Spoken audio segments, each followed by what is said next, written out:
Hello everyone. In this video I will be translating and summarizing the latest Urdu broadcast by Shahbaz Gill to make it accessible for our English-speaking audience. Let us go through the key developments and insights in Shahbaz Gill's words. In today's top news, the first item concerns Mr. Imran Khan's house in Banigala and the possibility of its auction. Yes, this is currently the subject of intense discussion in the Pakistani media, with everyone talking about whether the government is going to auction Imran Khan's house in Banigala.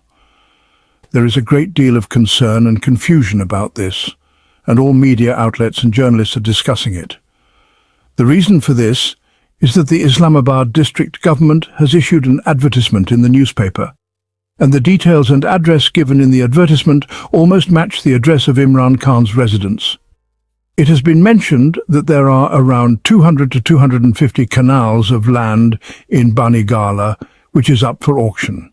Now, there is no such case involving anyone else's property near Imran Khan's house that is going to be auctioned. It is a separate matter that Imran Khan himself has been sentenced in fake cases, but there has been no order from the government related to the auction of his property. However, the advertisement and its address are raising a lot of concerns. The government's actions, as we know, do not follow the law. They can do anything and nobody questions them. They do not feel accountable to anyone, neither to the law nor to any moral principles. Therefore, people are very concerned. Even though no court has issued an order for the auction of Imran Khan's property, this is still happening. When we spoke to some journalists and reporters in Islamabad, we found out that this is not confirmed information yet. It is a developing story. However, as per the information we have, the land in question is not Imran Khan's property, but is adjacent to it. Some people are saying that the land is related to the Al-Qadir Trust or to Zulfi Bukhari or some other individual. As I mentioned, nothing is confirmed yet, but most reporters are stating that this land is not connected to Imran Khan's house because there is no court order related to it. This order is related to the Al-Qadir Trust case, and the land in question does not belong to Imran Khan, but rather to someone else involved in the case. So, for now, because we do not have conclusive information, we will not share any false details or make any projections that may later turn out to be incorrect. But it was important to share this news with you because it is currently the top story in Pakistan's media. And given the government's actions, nobody knows what they are capable of doing. If we look at the ground realities, it cannot be Imran Khan's house, because no court has passed any such orders. He is currently unjustly serving a jail sentence, as is his wife, and I am sure you are all aware of this. So, we will definitely share with you any new developments or information we receive about this matter. As for the senior leaders of Pakistan Tehreek-e-Insaf on the ground, they are also unsure about this situation, and are investigating it. The reason for their uncertainty is the unpredictable actions of this government, which could do anything at any time, so everyone is carefully checking what is happening. Moving on to the next news, which is also from Islamabad, and is quite alarming. There is a plan to demolish dozens, if not hundreds, of mosques in Islamabad. Many of these mosques were built without the permission of the local government or Capital Development Authority. In other words, some mosques have been constructed on land where they should not have been, and now the Capital Development Authority and the government are treating them as illegal encroachments. You know that in Pakistan, the authority to take possession of land belongs only to the elite, whether it is a top religious leader, a general, a major politician, or a big property owner. If a small imam or common people have built a mosque, it will not be allowed to remain. In Islamabad, on Murray Road, a mosque named Madani Mosque was demolished overnight. When people arrived in the morning where the mosque once stood, trees had grown there. We even saw a video in which people were uprooting the trees.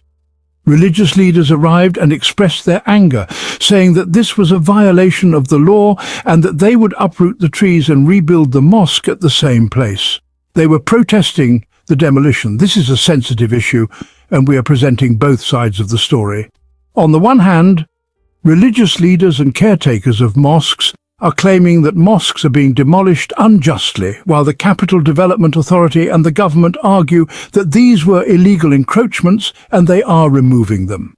In the coming days, we will know the truth. It is a sensitive religious matter, so we are presenting both sides carefully to avoid escalating tensions. The next piece of news is also related to this. A quote from Tariq Asad has surfaced in which he said that the silence of religious scholars over the opening of liquor shops in Pakistan is quite meaningful. He said it seems as though they are waiting to get free bottles of liquor. Tariq Asad, who is also a poet and intellectual, pointed out that there are now many liquor shops in Pakistan. Just recently, 2,000 licenses were issued in Islamabad for liquor shops, and Tariq Asad is questioning why no religious scholar has spoken out about this. He believes that perhaps they are silent because they expect to get free liquor bottles. According to him, the government is not getting any reaction from religious leaders on this matter. On the other hand, mosques are being demolished, but there is no similar reaction here. In normal circumstances, we would have seen protests or marches by now, but nothing like that is happening. The next piece of news is very interesting and also worth understanding. Let me first give you the details of where this news is originating from, and then we will analyze it so you can understand for yourself what is going on. First, let us talk about the highly favored Mazmal Saharwadi. Mazmal Saharwadi is known for being a loyal supporter of the Pakistan Muslim League, Nawaz, and a close associate of Shahbaz Sharif. However, recently, he seems to have developed a liking for Chaudhry Nizamuddin, distancing himself a bit from the Pakistan Muslim League Nawaz. Despite this, due to old ties, he is still influenced. He made a statement on television during a program where he discussed a speech made by the army chief in Multan. In that speech, the army chief said that politicians are like cricketers, and from there, the conflict began. The whole situation escalated with corruption allegations against the assistant of Khawaja Asif, leading to confrontations and counterattacks. Khawaja Asif has also retaliated with accusations directed towards the bureaucracy, but it seems there may be an underlying message directed towards the generals as well. Now Mazmal Saharwadi, who was recently awarded a prestigious medal, though it is unclear which one, is drawing attention to this issue. But instead of just focusing on the medal, we feel that alongside the award, a more deserving gesture would be for someone to give him a look of appreciation. Imagine him walking around with that special turban in a ceremonial setting, looking proud. This image would suit him more than just receiving the medal alone. It is unclear whether Mazmal Saharwadi might have sold this award by now, but let us move on. Mazmal Saharwadi now raises the issue of the conflict starting in Multan. He stated that the army chief had expressed concerns about the politicians' behavior and how they make mistakes, leading the military to step in and guide them. However, the question arises, why should it be the army's responsibility to guide the government? Why is a government servant assuming such a role? Politicians like the Prime Minister or Defence Minister are elected to serve in their respective roles, not to be guided by military officials. Let us now analyse the situation. Rana Sanaullah, a member of Pakistan Muslim League Nawaz, has been very clear about his stance against an extension for the army chief. Whenever given the opportunity, Nawaz Sharif has shown that he would not support an extension and has consistently acted upon it. Now it seems that Rana Sanaullah is once again raising alarms. There are 4 key scenarios here. 1. The comments made by Mazmal Saharwadi in Multan. 2. Rana Sanaullah's strong opposition to the extension. 3. The constitutional amendment regarding the army chief's tenure, which was passed but has not been fully implemented. And 4. The army chief's extension, which has not yet been officially notified, even though the amendment was passed a while ago. The official notification is still pending, and no one knows why.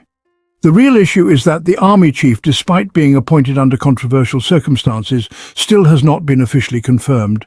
This delay in the notification raises many questions. As soon as the law was passed, the President of Pakistan should have signed off on it. But that did not happen. The situation is quite tense.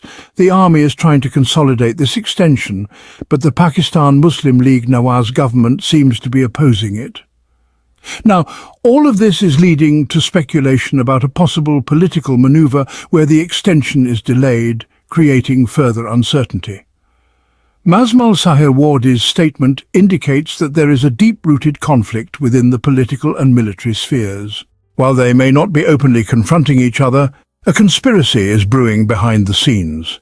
There is a growing possibility that the political establishment, led by Nawaz Sharif and others, may be looking for ways to reduce the influence of the army chief and possibly revoke his extension. If this does not happen soon, it could lead to an even more unstable situation. Another key statement comes from Munib Farouk, another recipient of a prestigious medal, who has his own views on this political struggle. He suggests that a phone call could remove Khawaja Asif from his position, indicating how delicate the political power dynamics are.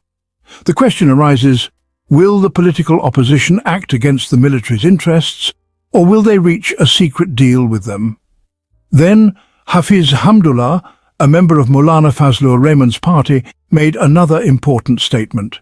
He suggested that there is a preparation underway to make Mohsin Naqvi the Prime Minister, and that the votes will come from Nawaz Sharif, Shahbaz Sharif and Asif Ali Zardari. This is a bold statement and one that shows the shifting political alliances and preparations for potential power changes. The situation is certainly evolving, and Hafiz Hamdullah's words suggest that political parties like his own will continue to adjust their strategies to maximize their influence, regardless of the current political setup. They are preparing to take action when necessary, even if it means using the media and other platforms to make a point. There is also a broader statement made by the leadership of Jamaat-e-Islami in Lahore at the Mansoura location, where they talked about the grip of the elite, landowners and the establishment on the country. While they highlighted this issue, they did not mention that Jamaat-e-Islami has historically played a role in this establishment and has been complicit in strengthening this political system. Habib Akram also offered his analysis, predicting that the Pakistan People's Party might sit in opposition to safeguard its interests while still providing support to the government. This would create a dynamic where both the opposition and the government work together to delay decisions, particularly concerning the army chief's extension. The question remains, will the military establish control, or will the political forces lead to its downfall? This entire situation is indeed very interesting, as political dynamics change quickly in Pakistan. The unfolding drama could lead to significant shifts in power depending on the actions of both the government and the military. While we can only speculate for now, one thing is certain: the political landscape is far from stable and these developments will continue to unfold. So as we wait for clarity, it remains to be seen whether the situation will escalate further and what role each player will take in these high-stakes decisions. That wraps up our translation of Shahbaz Gill's video. I hope this English version helped you understand his message better.